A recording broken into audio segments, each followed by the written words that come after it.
There's a tunnel called the Sensabaugh Tunnel in Tennessee.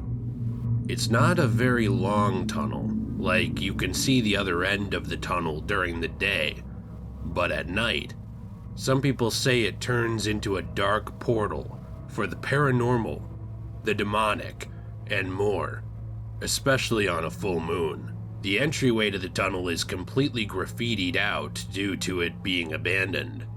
Graffiti words like portal to hell and Satan's bunghole are all the typical graffiti you'd normally see in places like downtown Detroit, and they cover the tunnel inside and out.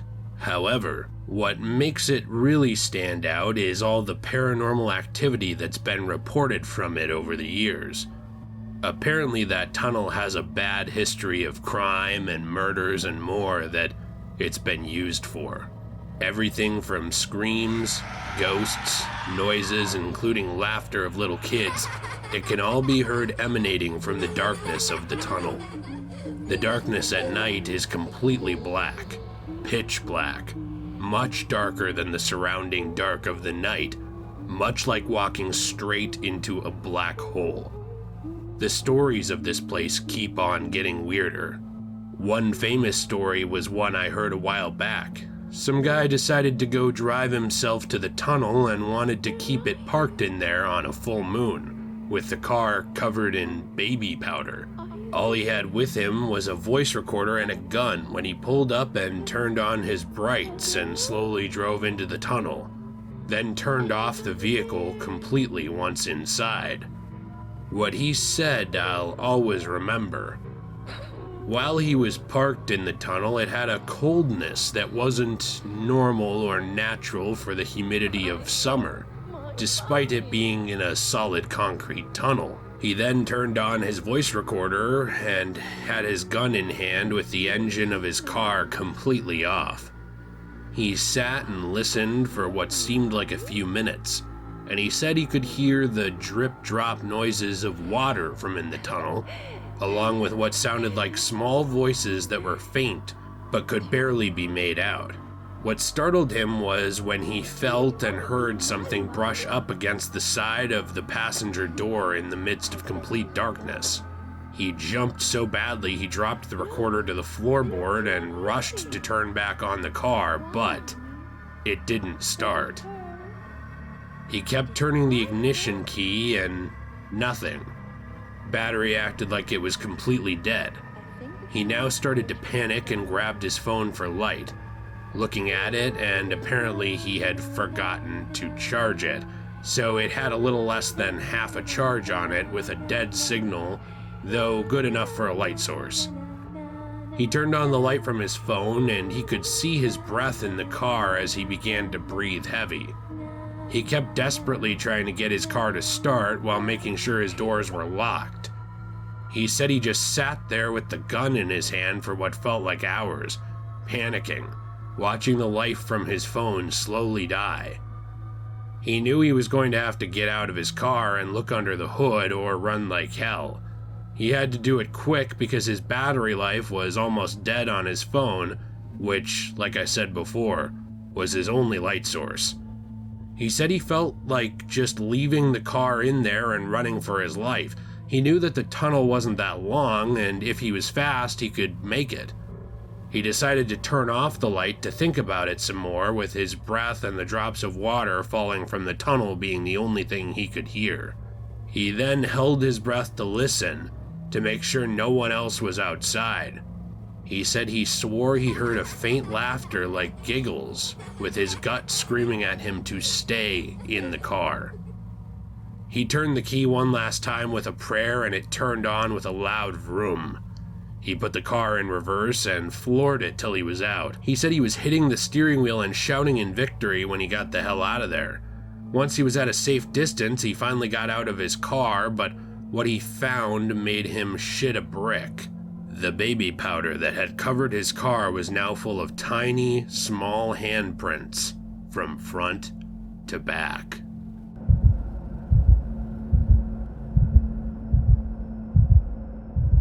When I was little, I had a loft bed with a desk underneath.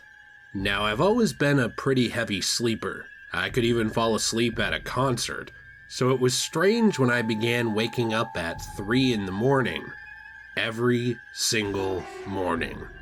What was even more strange were the noises coming from the attic above me. Shuffling, knocking, boxes even moving. My 9-year-old brain rationalized it as an animal or maybe some kind of bird that had gotten into the house. After a few weeks of terrible sleep, I decided to knock back on my ceiling, the shave and a haircut pattern, because I was bored and hadn't interacted with whatever was in the attic. I waited in silence for a few minutes until I was about to fall back asleep. But then I heard it. From the ceiling, maybe a foot from my face, it knocked back the exact pattern. Every night when I woke up, I'd knock, and sometimes I would get a response. This gradually stopped over the years, but I still wake up at 3 a.m. every night. It's weird, but it only happens in my room. I sleep fine in hotels and even other people's houses. 13 years later, and I've just been getting weird vibes around my house. I always feel like I'm being watched. I sometimes hear someone saying my name, most notably before bed, and whatever said it is very close to my ear.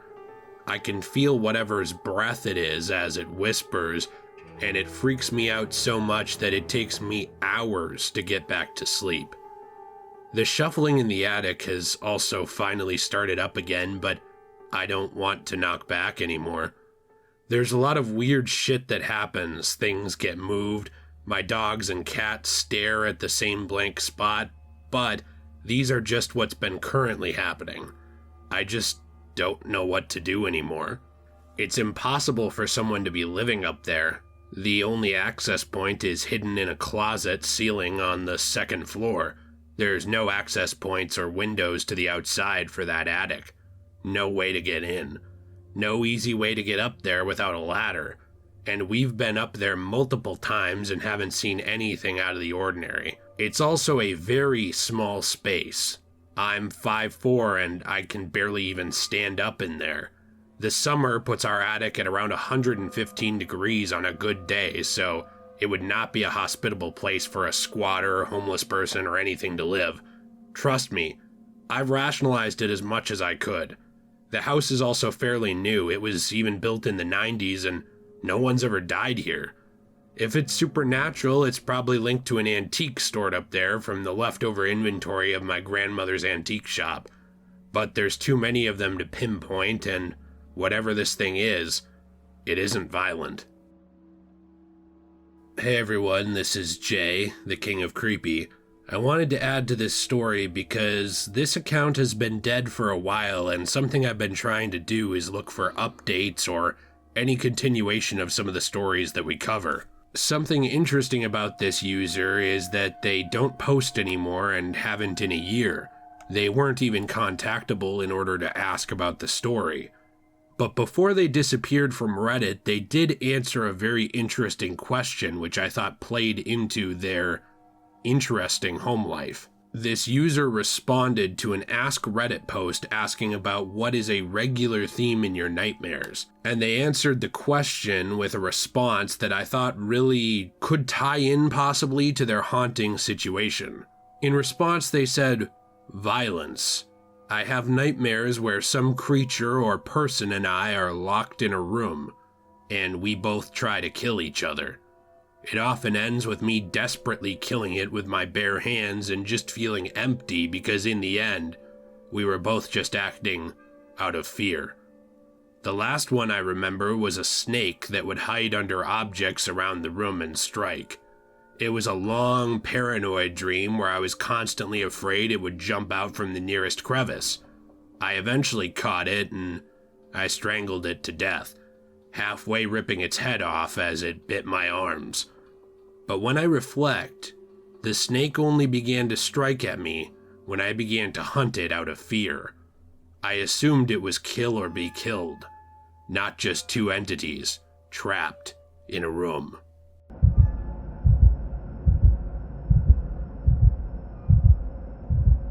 My dad went to visit his parents while in their town for work. They weren't home, so he grabbed the mail and opened their garage where our old dog was.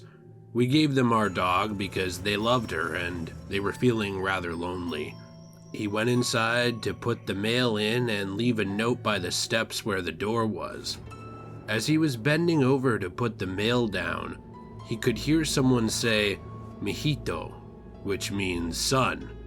And all of a sudden this dog was growling, drooling, and foaming at the mouth, with her hair raised and staring at the door leading to the backyard. He said the voice sounded like his grandmother, who had just passed. He was about to follow the voice to figure out who it was, but the dog kept getting in front of him, and it wouldn't let him go. That made the little hairs on his neck stand up, and he decided to not follow the sound and not investigate. When my dad started walking the other way out back to his car, the dog changed. It went back to just being a happy-go-lucky dog, the same way she always was. Something bad was on the other side of that garage, facing the backyard, and this dog definitely saved my dad from whatever it was. I fully believe dogs can sense this kind of danger, supernatural energy, or spirits, whatever you want to call it.